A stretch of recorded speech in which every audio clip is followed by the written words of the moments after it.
ಚಿದಂಬರ ನಮಸ್ತೆಸ್ತು ಚಿಂತಿತಾರ್ಥಪ್ರದಾಯಿನೇ ಔದುಂಬರ ಸದಾವಾಸ ಚಿದಂಬರ ನಮೋಸ್ತುತೆ. ಎಲ್ಲ ಆತ್ಮಜ್ಯೋತಿಗಳಿಗೆ ಸಾಷ್ಟಾಂಗ ಪ್ರಣಾಮ. ಜೈ ಚಿದಂಬರ. ಪುನಃ ನಾವು ಈ ದೇಹಕ್ಕೆ ಕುರಿತಾಗಿ ರಾಜಾರಾಮ್ ಮಹಾರಾಜರು ಏನು ಬೋಧನೆಯನ್ನು ಮಾಡ್ತಾರೋ ಅದನ್ನು ನೋಡೋಣ. ಏನು ಹೇಳ್ತಾರಪ್ಪ ಅವರು ನಮಗೆ ಪುನಃ ನಮ್ಮ ಚಿತ್ತವನ್ನು, ದೇಹ, ಮನಸ್ಸು, ಬುದ್ಧಿ, ಚಿತ್ತ, ಅಹಂಕಾರ ಎಲ್ಲವೂ ಸೇರಿ ಇದು ಒಂದು ನರಬೊಂಬೆ ಪೃಥ್ವಿಗೆ ಅವನು ಕಳಿಸ್ತಾನೆ. ಆ ಚಿತ್ತದಲ್ಲಿ ನಮ್ಮ ಜನ್ಮ ಜನ್ಮಾಂತರದ ವಾಸನೆಗಳಿರುತ್ತೆ. ಆ ವಾಸನೆ ಅಂದರೆ ಅದು ಎಲ್ಲಿರುತ್ತಪ್ಪ ಅಂದರೆ ಕಾರಣ ಶರೀರದಲ್ಲಿ, ಕಾರಣ ಶರೀರದಲ್ಲಿ, ಬೀಜ ರೂಪದಲ್ಲಿ. ಅಲ್ಲಿಂದ ಒಂದೊಂದು ವಾಸನೆ ಇಚ್ಛೆಗಳು ಹೆಂಗೆ ಜಾಗೃತ ಆಗುತ್ತೋ ಈ ಸೂಕ್ಷ್ಮ ಶರೀರ ಮನಸ್ಸು ಬುದ್ಧಿ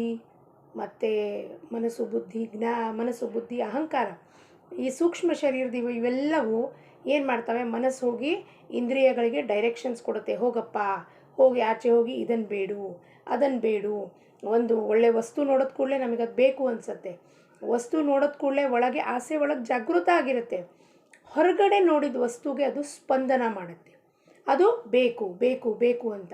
ಆ ಬೇಕು ಅಂತಿದ್ದ ವಸ್ತುದಲ್ಲಿ ನಿಜವಾದ ಸುಖ ಇಲ್ಲ ಅಂತ ನಮಗೆ ಅನಿಸೋದಿಲ್ಲ. ಆ ವಸ್ತು ನೋಡಿದಾಗ ಎಷ್ಟು ಆಕರ್ಷಕವಾಗಿರುತ್ತೆ ಅಂದರೆ ಟಿ ವಿನೂ ಬೇಕು, ಫ್ರಿಜ್ಜೂ ಬೇಕು, ದೊಡ್ಡ ಫ್ರಿಜ್ ಬೇಕು, ದೊಡ್ಡ ಕಾರ್ ಬೇಕು, ಭಾಳ ಮನೆ ಬೇಕು, ಭಾಳ ಇದು ಬೇಕು, ಇಷ್ಟೊಂದು ಎಲ್ಲವೂ ನೋಡಿದಾಗ ನಮಗೆ ಭ್ರಮೆ ಉಂಟಾಗಿ ಅದು ಬೇಕು ಅಂತೀವಿ, ತೊಗೊಂಬಂದ್ಮೇಲೆ ಅದು ಏನು ಸುಖದ ವಸ್ತು ಅನ್ಕೋತೀವೋ ಅದು ದುಃಖಕ್ಕೆ ಕಾರಣ ಆಗುತ್ತೆ.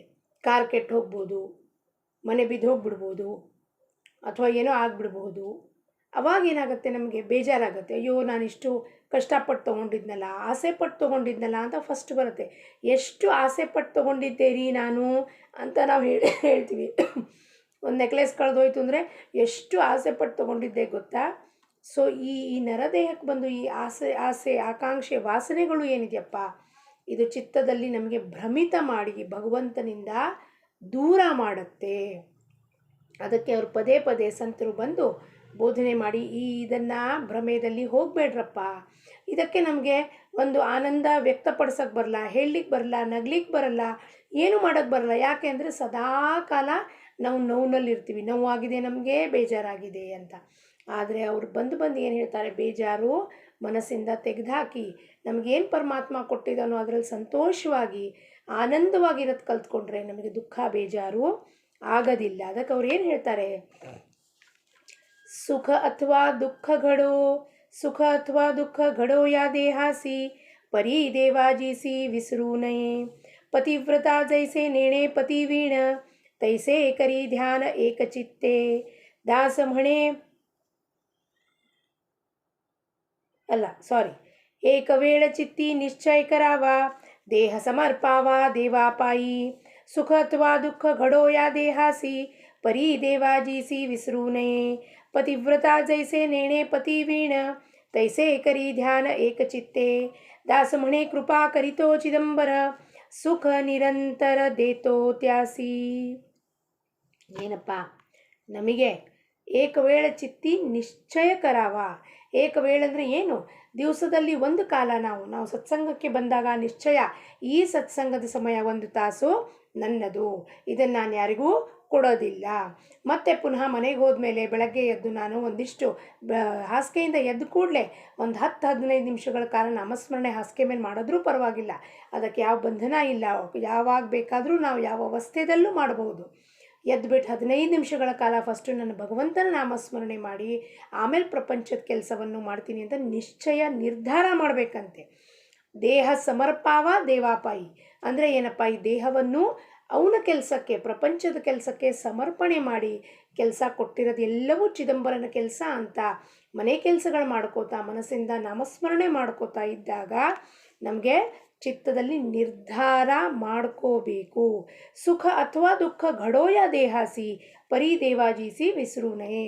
ಸುಖ ಬರಲಿ ದುಃಖ ಬರಲಿ, ನಾನು ಏನೇನೆಲ್ಲ ಪಡ್ಕೊಂಡಿರ್ಬೇಕು ವೈಭವ, ಅಥವಾ ಅದೆಲ್ಲ ವೈಭವ ಕಳ್ಕೊಂಡು ಹೋದರೂ ಕೂಡ ನಾನು ಭಗವಂತನ ಮರಿಬಾರ್ದು. ಯಾಕೆಂದರೆ ಈ ವೈಭವ ಕೊಟ್ಟಿರೋನೇ ಭಗವಂತ ಅಂದಮೇಲೆ ಅವನನ್ನು ಮರಿಲಿಕ್ಕೆ ಹೆಂಗೆ ಸಾಧ್ಯ? ನಾನು ಮಾಡಿದ್ದೀನಿ, ನಾನು ಪಡ್ಕೊಂಡಿದ್ದೀನಿ ಅನ್ನೋ ಅಹಂಭಾವ ಬಂದಾಗ ಏನಾಗುತ್ತೆ, ಈ ಸುಖ ಇದ್ದಾಗ ಉಬ್ಬಿ ಅದನ್ನು ಕಳ್ಕೊಂಡಾಗ ದುಃಖ ಆಗೋಗುತ್ತೆ.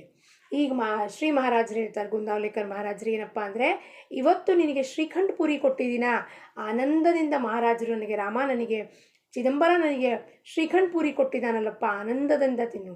ನಾಳೆ ಅವನು ನಿನಗೆ ಚಟ್ನಿ ಭಾಕರಿ ಕೊಡ್ತಾನಪ್ಪ, ಚಟ್ನಿ ಚಪಾತಿಯೂ ಕೊಟ್ಟರು ಕೂಡ, ಅಪ್ಪ ನಿನ್ನ ಚಿದಂಬರ ನಿನ್ನ ಪ್ರಸಾದ ಕಣೋ ಅಂತ ಚಟ್ನಿ ಭಾಕರಿಯನ್ನು ಆನಂದದಿಂದ ಸ್ವೀಕಾರ ಮಾಡಬೇಕು. ಸುಖದಲ್ಲಿದ್ದಾಗ ಅವನನ್ನು ಮರ್ತು ಹೋಗಿರ್ತೀವಿ, ದುಃಖ ಬಂದ ಕೂಡಲೇ ಅವನ ಹತ್ರ ಗೋಳಾಡ್ತೀವಿ. ಅವಾಗ ಏನಾಗತ್ತಪ್ಪ, ಈ ಮನಸ್ಸಿಗೆ ತಿಕ್ಕಾಟ ಶುರುವಾಗತ್ತೆ. ನಾನು ಏನು ಮಾಡಲಿ, ನನಗಿಷ್ಟು ಚೆನ್ನಾಗಿತ್ತು ಇವೆಲ್ಲ, ಇವತ್ತೆಲ್ಲ ಪೊಸಿಷನ್ ಕಳ್ಕೊಂಡಿದ್ದೀನಲ್ಲಪ್ಪ ಅಂತ ಅದು ಗೋಳಾಡ್ತಿರತ್ತೆ. ಯಾಕೆ ಇವೆಲ್ಲ ಗೋಳಾಟ? ಭಗವಂತನನ್ನು ಮರ್ತಿರೋದಕ್ಕೆ.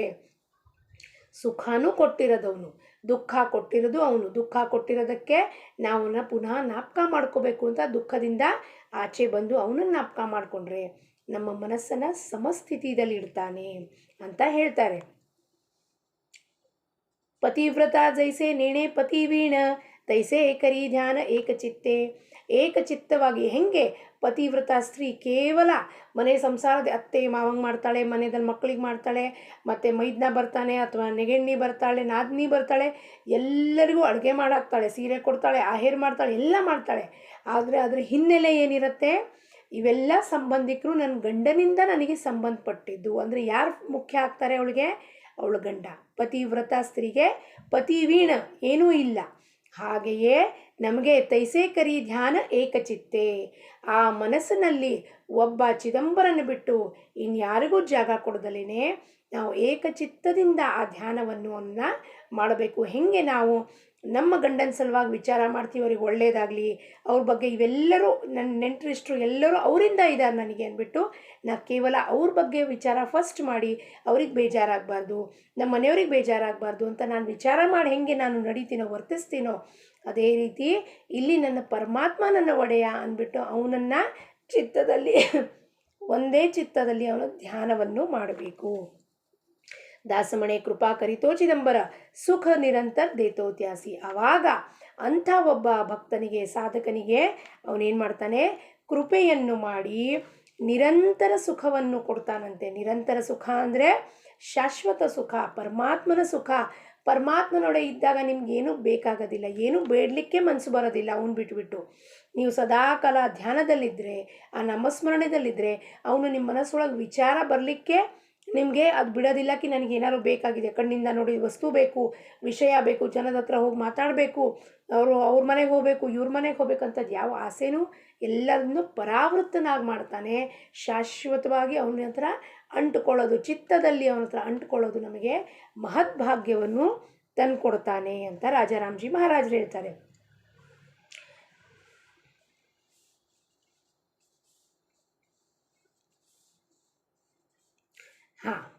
ಮತ್ತೆ ಇನ್ನೊಂದು ಭಂಗದಲ್ಲಿ ಹೇಳ್ತಾರೆ, ಸುಖ ದುಃಖ ಸೇ ಭೋಗ ಆಪುಲ ನಿಮಿತ್ಯ ದೇವಾಲ ಲಾವುನೈ ದುಃಖ ನಿವಾರಿತ ಅಸೆ ಚಿದಂಬರ ಧ್ಯಾನ ನಿರಂತರ ಕರೀತ್ಯಾಚೆ ನಿವಾರಿ ನಿವಾರಿ ದುಃಖ ಜನ್ಮ ಮರಣ ದೇವಾಜೀಸಿ ಶರಣ ಜಾವೆ ಆದಿ ದಾಸಮಣೆ ಅಸೆ ಕೃಪೇಚಾ ಸಾಗರ ಸುಖ ಚಿದಂಬರ ದೇತಾ ಏಕ.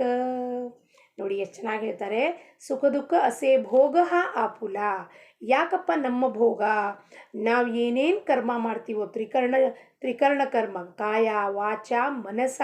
ಕಾಯ ದೇಹದಿಂದ ಮಾಡೋ ಕರ್ಮಗಳು, ವಾಚ ಬಾಯಿಂದ ಮಾತಾಡೋದು, ಮತ್ತು ಮಾನಸಿಕವಾಗಿ ನಾವು ಬಡಬಡ ಮಾಡ್ತಾನೇ ಇರ್ತೀವಿ. ಅದೆಲ್ಲವೂ ಕರ್ಮ ಅಂಟುಕೊಂಡು ಏನಾಗುತ್ತೆ, ನಾವು ಈ ಪುನರಪಿ ಜನನಂ ಪುನರಪಿ ಮರಣಂ ಚಕ್ರದಲ್ಲಿ ಸೇರ್ಕೊಂಡು ಪುನಃ ಒಂದು ಡ್ರೆಸ್ ಹಾಕ್ಕೊಂಡು ಬರ್ತೀವಿ, ದೇಹ ಧರಿಸಿ ಬರ್ತೀವಿ ನಾವು. ಅದಕ್ಕೆ ಆ ಭೋಗ ನಾವು ಯಾವಾಗ ಅನುಭವಿಸ್ತೀವೋ ಆವಾಗ ನಿಮಿತ್ತ ದೇವಾಲ ಲಾವುನೇ. ಈ ಕಷ್ಟ ಬಂದ ಕೂಡಲೇ ಅಳ್ತೀವಿ, ಅಪ್ಪ ನಿನ್ನಿಂದ ಆಯ್ತಲ್ಲ ಚಿದಂಬರ, ನಿನ್ನಿಂದ ಆಯ್ತು ಕಣಪ್ಪ, ನಿನ್ನಿಂದ ಆಯ್ತು ಕಣಪ್ಪ ಅಂತ. ಹಾಗೆ ಅನ್ನಕೂಡ್ದು. ಯಾಕಪ್ಪ ಅಂದರೆ ಅದು ದುಃಖ ಏನಿದೆಯೋ ಅದು ನಾನು ಮಾಡ್ಕೊಂಡಿರೋದು. ಸುಖ ಇದ್ದಾಗ ನಾನು ಮಾಡ್ಕೊಂಡಿದ್ದೀನಿ ಅಂತ ನಾ ಹೇಳಿದ್ನೋ ಇಲ್ವೋ? ನಾನು ಮಾಡಿದ್ದು ರೀ, ನಾವು ಈ ಬಂಗ್ಲೆ ಕಟ್ಟಿದ್ದೀವಿ ರೀ, ನಾವು ನಮ್ಮ ಮಗ ಅಮೇರಿಕಕ್ಕೆ ಹೋಗಕ್ಕೆ ನಾವು ಕಾರಣ ರೀ, ನಾವು ಓದಿಸಿದ್ದೀವಿ ರೀ ಅಂತ ಸುಖ ಇದ್ದಾಗ ಹೆಂಗೆ ನಾನು ಅಂತ ಹೇಳ್ಕೊಂಡಿದ್ದೀನೋ ಅದೇ ದುಃಖ ಬಂದಾಗ ಹೌದಪ್ಪ ಇದು ನನ್ನ ಕಾರಣದಿಂದಾನೇ ದುಃಖ ಬಂದಿರೋದು ಚಿದಂಬರ, ನಾನು ಅದನ್ನು ಆನಂದದಿಂದ ಅನುಭವಿಸ್ತೀನಿ, ನಿನ್ನ ನಾಮಸ್ಮರಣೆನ ಬಿಡೋದಿಲ್ಲ ಅಂತ ನಿರ್ಧಾರ ಮಾಡ್ತೀವ. ಇಲ್ಲ ಅವಾಗ ಅವನಿಗೆ ಯದ್ವಾ ತದ್ವಾ ಬೈತಿರ್ತೀವಿ, ಎಲ್ಲ ಭಗವಂತನಿಂದ ಆಯಿತು, ಎಲ್ಲ ಭಗವಂತನಿಂದ ಆಯಿತು. ಭಗವಂತನಿಂದ ಏನೂ ಆಗಿಲ್ಲ, ಕೇವಲ ಸಾಕ್ಷಿತ್ವದಿಂದ ಅವನು ನಮ್ಮನ್ನು ನೋಡ್ತಾ ಇರ್ತಾನೆ. ಸೃಷ್ಟಿ ಮಾಡಿ ನಮ್ಮನ್ನು ಆಟಾಡಕ್ಕೆ ಬಿಟ್ಟಿದ್ದ, ನಾವು ಎಲ್ಲ ನಮ್ಮದು ಅಂತ ದೋಚ್ಕೊಂಡು ಲೋಭದಿಂದ ಕೂತಿದ್ದೀವಿ. ಅದಕ್ಕೆ ಆ ದುಃಖಕ್ಕೂ ನಾವೇ ಕಾರಣ. ದುಃಖ ನಿವಾರಿತ ಸೆ ಚಿದಂಬರ ಧ್ಯಾನ ನಿರಂತರ ಕರೀತ್ಯಾಚೆ. ಅವನು ದುಃಖ ನಿವಾರಣೆ ಮಾಡ್ತಾನೆ ಯಾವಾಗ? ನಾವು ಅವನ ಸತತವಾಗಿ ಧ್ಯಾನ ಮಾಡುವಾಗ. ಹೇಳ್ತಾನವನು ಬಂದು, ಈ ದುಃಖಕ್ಕೆ ಕಾರಣ ನಿನ್ನ ಮನಸ್ಸನ್ನು ಬಿಟ್ಟು ಹಾಕು, ಮನಸ್ಸಿಂದ ಆಚೆ ಬಾ, ಆ ಮನಸ್ಸಿಂದ ಬಿಡುಗಡೆ ಹೊಂದಿ ಸತತ ನನ್ನಲ್ಲಿ ಧ್ಯಾನ ಮಾಡಿದಾಗ ಈ ಮನಸ್ಸು ದುಃಖದಿಂದ ಬಿಡುಗಡೆ ಮಾಡ್ತೀನಿ.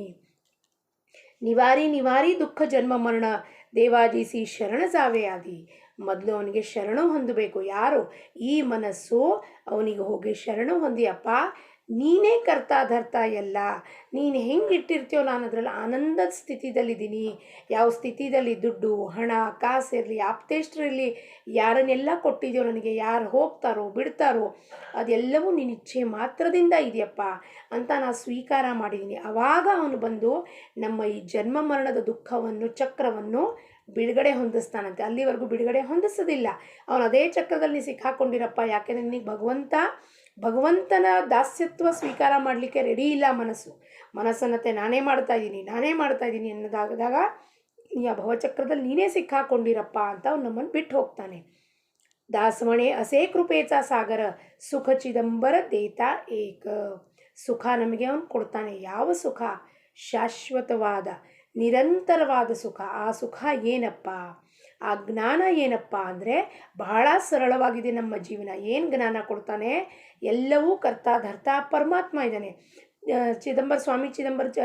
ಸ್ವಾಮಿ ಚರಿತ್ರೆಯಲ್ಲಿ ನಾವು ನೋಡ್ತೀವಿ, ಎಲ್ಲ ಆಖ್ಯಾನಗಳಲ್ಲಿ ಸ್ವಾಮಿ ಏನು ಹೇಳಿದ್ದಾರೆ? ನಾನು ಒಬ್ಬ ಬಡ ಬ್ರಾಹ್ಮಣ ಈಶ್ವರನ ಹತ್ರ ಪ್ರಾರ್ಥನೆ ಮಾಡಿ ನಿಮಗೆ ಕೊಡಿಸ್ತೀನಿ ಅಂತ ಹೇಳಿದ್ರೆ ವಿನಃ ಎಲ್ಲೂ ನಾನು ನಿಮಗೆ ಕೊಡ್ತೀನಿ, ನಾನು ಕೊಡ್ತಾ ಇದ್ದೀನಿ, ನಾನೇ ಈಶ್ವರ ಕಣ್ರಿ ಎಲ್ಲೂ ಹೇಳಿಲ್ಲ ಅವರು. ಅಂದರೆ ಅವರು ನಮಗೆ ತೋರ್ಸಕ್ಕೆ ಏನು ಬಂದರು? ಸರ್ವಸತ್ತಾಧೀಶ ಪರಮಾತ್ಮ ಇದ್ದಾನೆ. ನಾನು ಕೂಡ ಇಲ್ಲಿ ಜನ್ಮ ತಾಳು ಬಂದಾಗ, ಮನುಷ್ಯ ಜನ್ಮ ತಾಳು ಬಂದಾಗ ನಮಗೆಲ್ಲರಿಗೂ ಬೋಧನೆ ಮಾಡೋಕ್ಕೆ ಅವ್ರು ಏನು ಮಾಡಿ ತೋರಿಸಿದ್ರು? ಸಹಜವಾಗಿ ಇದ್ದು ತೋರಿಸಿ ಪರಮಾತ್ಮ ಕರ್ತಾ ಧರ್ತಾ ಅಂತ ಪ್ರತಿಯೊಂದು ಅಧ್ಯಾಯ ಓದ್ರಿ ನೀವು, ಲೈನ್ ಟು ಲೈನ್ ಓದಿ. मी ईश्वरा ಕಡೆ मागून तुम्हाला देतो. ಸರ್ವಸತ್ತಾಧೀಶ್ ಈಶ್ವರ ಸಮರ್ಥ आहे ಅಂತ ಹೇಳಿದ್ರು ಅವರು. ಈಶ್ವರ ಸಮರ್ಥನಿದ್ದಾನೆ, ನಾನು ಅವನ ಹತ್ರ ಬೇಡಿ ನಿಮಗೆ ಕೊಡಿಸ್ತೀನಿ ಅಂತ ಹೇಳಿದರೆ ವಿನಃ ಬನ್ನಿ ನಾನು ನಿಮಗೆ ಕೊಡ್ತೀನಿ, ನಾನೇ ಎಲ್ಲ ಇದ್ದೀನಿ ಅಂತ ಎಲ್ಲೂ ಸ್ವಾಮಿ ಹೇಳಲಿಲ್ಲ. ಯಾಕೆ ಹೇಳಲಿಲ್ಲ? ಲೀಲಾ ಮಾಡಿ ಏನು ತೋರಿಸೋದ್ರು, ನಮಗೆ ಬೋಧನೆ ಮಾಡಿದ್ರು. ಪ್ರತಿಯೊಂದು ಅಧ್ಯಾಯ ಓದಿದಾಗ ನಮಗೆ ಬೋಧನೆ ಮಾಡಿದ್ದಾರೆ ಸ್ವಾಮಿ. ಲೀಲಾನ ಬರೀ ಲೀಲಾ ಥರ ಓದಬಾರ್ದು. ಏನು ಬೋಧನೆ ಮಾಡಿದ ಸ್ವಾಮಿ? ನರಜನ್ಮಕ್ಕೆ ಬಂದು ಪ್ರತಿಯೊಂದು ಜೀವಾತ್ಮವು ಆ ಪರಮಾತ್ಮನ ಅಧೀನ ಆಗಿರುತ್ತೆ. ಅದು ಕೇವಲ ಪಾತ್ರಧಾರಿ ಆಗಿರುತ್ತೆ. ಅದಕ್ಕೆ ನಾನು ಮಾಡಿದ್ದೀನಿ ಅಲ್ಲ, ಅವನ ಇಚ್ಛೆಯಂತೆ ನಾನು ಈ ಕೆಲಸವನ್ನು ಮಾಡಿದ್ದೀನಿ. ಆ ಇಚ್ಛೆಯಂತೆ ಮಾಡಿದಾಗ ಅಲ್ಲಿ ಫಲಾಪೇಕ್ಷ ಇರೋದಿಲ್ಲ.